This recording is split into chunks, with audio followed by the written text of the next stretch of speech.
एक सवाल लेकिन मुझे हर टाइम पूछना है सर. हाँ. Modestly you have been always telling that you are not very learned person, that you yourself have been telling. And while saying that, no, आजकल एक नया फैशन है ना कि इंजीनियरिंग के डिग्री को हार डाल के वो एक वड़ा पाव का स्टॉल लगाते हैं, या दैट बीटेक पानीपुरी वाली नई निकली है अभी, या एमबीए चाय वाला है. But you never showcase that kind of rudeness towards education. You have always respected education, but neither you have also ever felt bad about that you are not learned. So just let us know that, even for our kids probably, that what's the importance of education in life and how do you look at it? जब मैं पीछे मुड़ के देखता हूँ तो normally I don't have any regrets in life. तो मेरा पढ़ा लिखा ना होना भी मैंने लाइफ में कभी ऐसा, I never have regrets of that. कभी कभी तो मुझे लगता है कि वो नहीं पढ़ा लिखा हूँ तो शायद अच्छा हो गया, because I did not form any mental blocks. When I came to the city of Pune, तो मुझे ये समझ में आया कि मैं उतना एजुकेटेड नहीं हूँ जितना होना चाहिए. और जो उस इंडस्ट्री में आया तो मुझे लगा कि बहुत सारे सब्जेक्ट्स हैं जो बड़े कॉम्प्लिकेटेड हैं. इनफैक्ट 94 में मेरे हाथ में पहली किताब आई थी स्टीवन कवी की, the 7 habits of highly effective people. उसका एक पेज पढ़ो तो आदमी 2 बार तो मर जाता है. फिर उसको उठाना पड़ता है कि ऑक्सीजन लगा के फिर उसको लगाना पड़ता है. तो I realize that they are such difficult books and subjects are also very complex. और मैं पढ़ा लिखा नहीं हूँ तो जाने अनजाने में क्या हुआ, मैंने उसको अपने मन में सिंप्लीफाई करना शुरू किया. और मैं ट्रेनिंग इंडस्ट्री में नहीं आ रहा था, मतलब as a speaker I was just a entrepreneur. मैं ट्रेनिंग इंडस्ट्री को मैनेज कर रहा था, बिजनेस चला रहा था. तो मैं अपनी समझ को बिल्ड करने के लिए मैंने उसको सिंप्लीफाई किया. और फिर जब मैं ट्रेनर बन गया तो मुझे वो काम आया कि अगर ये सिचुएशन मेरे साथ है और मेरी एक काबिलियत बन गई कि मैं कॉम्प्लेक्स चीज़ों को सिंप्लीफाई कर सकता हूँ, तो क्यों ना बिजनेस को भी सिंप्लीफाई करके पेश कर पाऊँ. तो इस प्रोसेस मैंने समझा कि अगर मैं पढ़ा लिखा होता तो शायद मैं एक अलग लेवल से समझाता. अगर मैं पढ़ा लिखा होता तो शायद मेरा ओवरऑल स्टाइल ही अलग होता. तो I always felt that a combination of education and this experience would have done wonders. And that's why I always say to children and to parents कि get your child educated. कभी कभी क्या होता है ना, मेरी बात सुन के कोई बच्चा ही सोच ले, अरे सर भी तो 12th पास है, अपन भी कौन से बुरे हैं. पापा अब बस आता बस झाला. क्योंकि बहुत सारे बैच में आते हैं, लाइफ 360 करते हैं, and then they hear my story. तो हो सकता है ना मन में बात बैठ जाए बच्चे के कि यार अभी क्या करना पड़ा है, मैं जब सर ऐसा बन सकते तो हम तो फिर इनसे तो आगे ही दिख रहे हैं अभी तक. तो आजकल के बच्चे बड़े स्मार्ट है. So I consciously put it across कि नहीं, पढ़ाई ज़रूरी है. Because if I did not have studies behind me, I compensated the lack of my studies with lots and lots and lots of hard work. Option नहीं था यार, option नहीं था. और आज भी उतनी मेहनत करता हूँ. डू यू थिंक ये सब्जेक्ट मेरे लिए आसान था? पिछले 1.5-2 साल से इसमें लगा पड़ा हूँ उसके पीछे. So what you don't have you compensate by something else in some other area. So hard work was what I compensated with. So Thank you. It was a great way of. You have 2 world records under your belt. One is skydiving of 72 people in Spain, and second one is having longest human chain under sea water of 182 people. उसके लिए आप ताली बजा सकते तो, क्योंकि मैं भी था उसमें. So ये दोनों रिकॉर्ड्स में एक देखा जाता है कि you have taken many people along with you. हमें ये भी मालूम है कि आप वो मास्टर ट्रेनर हो, वो गले में क्या ये रख के या इसके ऊपर कुछ इंडिविजुअली भी वर्ल्ड रिकॉर्ड करना शायद आपके लिए पॉसिबल था. What is this leadership trait that in fact prompted you, or in fact that led you to take so many people along with you and make themselves proud in fact? So ये क्या मांझरा है ये?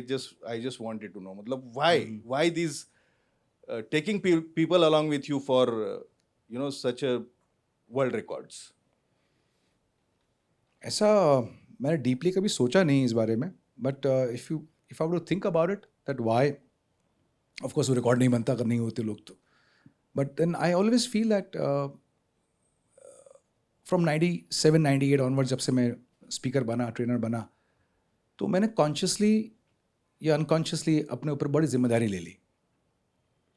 Because as a speaker जब आप खड़े होते हो ना सामने, तो आप ऑटोमेटिकली अपने खड़े होने से लोगों को बोलते हो, हे लुक एट मी. आप बोल देते हो दैट फॉलो मी. चाहे आप कहते नहीं, बट आपने खड़े होने से बोल दिया कि फॉलो मी. एंड बहुत सारे लोग कॉन्शियसली अनकॉन्शियसली जाने अनजाने में आपको फॉलो करते हैं. और जब फॉलो करते हैं तो फिर आपके पास कुछ दिशा होनी चाहिए जहाँ पर आप उनको लेके जाओ. तो मुझे लगता है कि ये सबको लेके जाना, ये एक राजेश, एक सबकॉन्शियसली एक ऐसा आया, because as leaders in the organization all of this we have team members with us. तो अकेले तो हम बहुत कुछ अपने लिए कर सकते हैं, लेकिन अगर अपने साथ साथ अपनी टीम के लिए भी हम कुछ कर पाए कि हमारे साथ रह के हमारे कार्यकाल में, हमारे उस इंडस्ट्री में जब जितने साल हमारे साथ काम किए, उनकी लाइफ में कुछ हो गया, तो फिर that's what real leadership is. तो अगर इफ़ आई लुक बैक कि अगर ऐसे 150-200 लोग हैं जिनके घर में एक वर्ल्ड रिकॉर्ड गिनीज बुक का लगा हुआ है, I think that's what I am suppose to do. कोई बड़ी बात नहीं, but I am a leader ना. तो अगर मेरे होते हुए उनके घर में रिकॉर्ड नहीं बना, तो फिर मैं कर क्या रहा हूँ उनकी लाइफ में. तो लीडर का काम या लीडर की लाइफ उसके लिए खुद के लिए नहीं होती.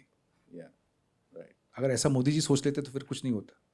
Absolutely. तो लीडर की लाइफ, लीडर का काम उसके उन फॉलोअर्स के लिए है जो उसको फॉलो करते हैं. तो I think through this I if I can take the opportunity to share with everybody else कि आप भी अपनी कंपनी में लीडर हैं. आप माने ना माने, आपने किसी को एम्प्लॉय कर लिया तो आप लीडर हो गए. तो इसलिए जवाबदारी, जिम्मेदारी आपके ऊपर बहुत है कि आप उसको लेके जाएं उस मुकाम पे जहां वो जा सकता है. If under you his wings don't open up to fly, फिर आप कर भी क्या रहे हो यार. कि अगर आपके नीचे रह के वो बच्चा अगर ग्रो नहीं किया, डेवलप नहीं किया, वो नहीं बन पाया जो वो बन सकता है, वो नहीं पा पाया जो वो पा सकता है, तो फिर हम उसके लीडर हैं क्यों. तो I think somewhere that thought process was there. Thank you. ये कंसिस्टेंसी लाने की चाहत या फिर that particular again trade from where it has come and what is the importance of it. आप 10 लोगों के सामने भी जितना पैशन से बोलते हो, उतना भी 100 लोग, 500 लोग, 2000 लोग, ये सारा मतलब वाई भाई क्वेश्चन है कि हमारे मेरे दिमाग में आता है कि वो क्यों करते हैं सर सब. There 2-3 things I think. कुछ चीज़ें ऐसी हैं ना जो आपके मन में बैठ जाती हैं. तो fortunately for me, I would say fortunately, because मैंने कोई एफर्ट नहीं डाला, बट अनजाने में मेरे मन में कुछ बातें बैठ गईं. और जो धारणाएं होती हैं ना, फिर हम उस धारणाओं से ऑपरेट करते हैं. तो एक धारणा मेरे अंदर बैठी थी बहुत, जब से मैं इस इंडस्ट्री में आया, कि never work hard on the job, work hard on yourself. Never work hard on the job. तो जॉब में आप मेहनत कर रहे हो. वो मैंने बहुत पहले एक स्टोरी सुनी थी लकड़हारे की, जो आप लोगों ने सबने सुनी होगी, कि वो लकड़हारा निकलता है और वो पेड़ काटता है. तो स्टार्टिंग में बड़े पेड़ काट लेता है और फिर कुछ दिन बाद वो ज़्यादा पेड़ नहीं काट पाता, क्योंकि सिंपल लॉजिक है, उसका जो कुल्हाड़ी की धार है वो कम हो गई थी. तो अगर उसने और पेड़ काटने हैं तो उसने फिर अपनी कुल्हाड़ी की धार को तेज करना चाहिए. तो वो कहीं ना कहीं किसी रूप में मेरे मन में बैठी थी कि work hard on your self. तो मैं एक दिन ऐसे ही कैलकुलेट करता, Rajesh, from 1996 onwards till today I have invested 2 crores on my self, on my own self development. चाहे वो मेरे फिजिकल फिटनेस पे हो, चाहे वो मेरे लर्निंग पे हो, मेरे ट्रेनिंग पे हो, एजुकेशन पे हो. तो I have really worked hard, right. Every year I have been putting myself into some kind of a regime. तो उसमें हैप्पी माइंड्स आता है, where happy minds is also working hard on myself. क्योंकि लोग मेरे से पूछते हैं, सर व्हाट इज कंसिस्टेंसी. अब मैं क्या बताऊं कंसिस्टेंसी क्या है, what is to be consistent.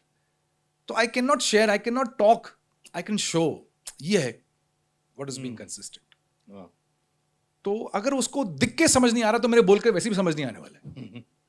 कि मैं उसको कितना भी थ्योरी बता दूं कि ये this is what being consistent is all about, तो वो समझ नहीं आएगा जब अगर मैं दिखा के नहीं समझा पा रहा हूँ. बट बहुत से लोगों को ये समझता है. And the other part is the definition of success which I understood long back. Success is not what you chase, कि हम कामयाबी के पीछे भागे, वो काम, it's not something which you chase.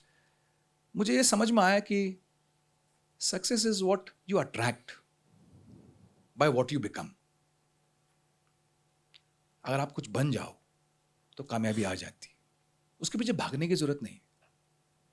तो मैं बनते रहा। तो हर एचएम में क्या बोलता हूँ अपने आप को, अच्छा अगला एचएम लूंगा। And that's what I did on day 1।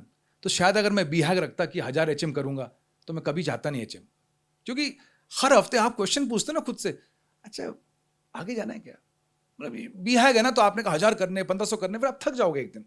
तो मैं हर हफ्ते अपने आप से कहता हूँ कि अगले वाला, फिर उसके बाद देखूंगा। और भगवान की ऐसी सर में हाथ रहा है कि बड़े बुजुर्गों का ऐसा आशीर्वाद रहा है कि वो हर हफ्ते होते होते 1137 हो गए। जब पीछे मुड़ के देखता हूँ तो लगता है कि कुछ हुआ। बस एक लास्ट क्वेश्चन सर, एक पर्सनल क्वेश्चन है, like if you get rebirth of human being, would you like to become Manish Gupta again or something else?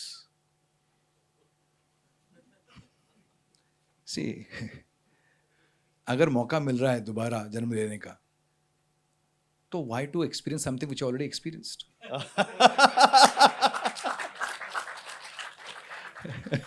तो क्यों ना उस नए अवतार में, right, it's avatar, it's not अवतार।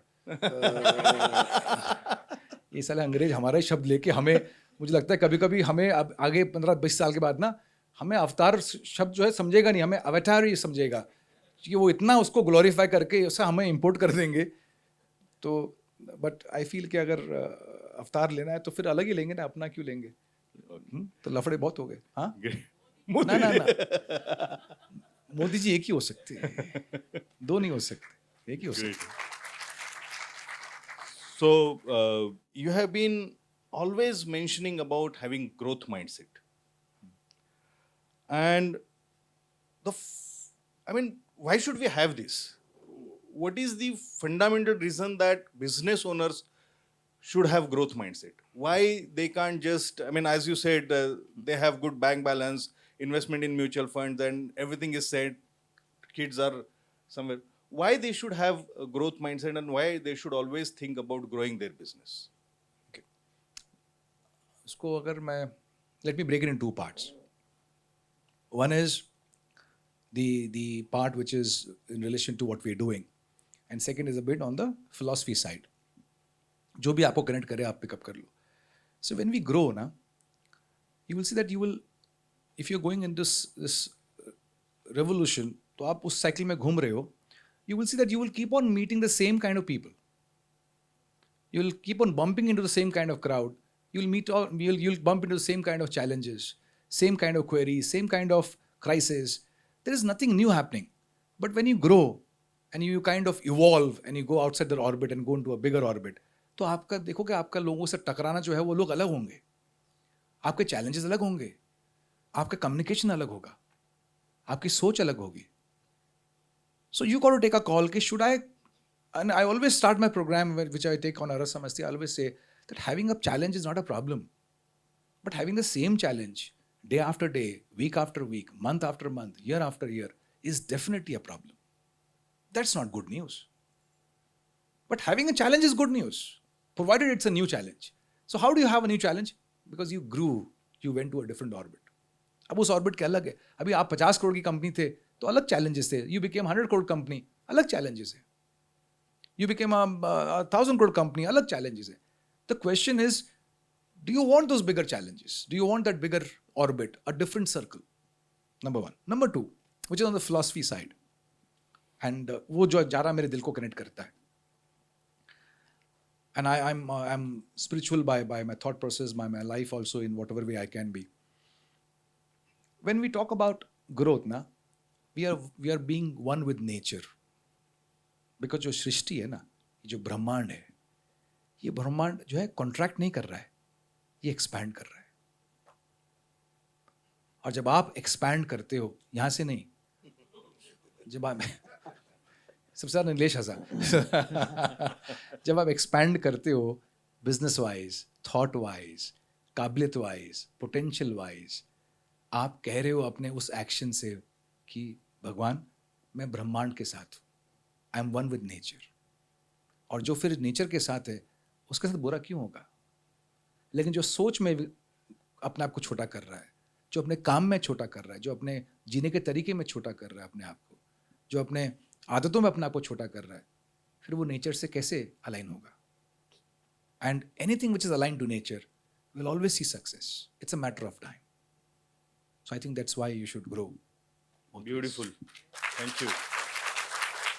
So संगीत महफिल की यूजुअली जो it ends with a Bhairavi. I think this is the Bhairavi of today's mahfil, of the inner part of MG, his core. So thank you very much, MG sir, for Thank you so much. being with Thank us. you.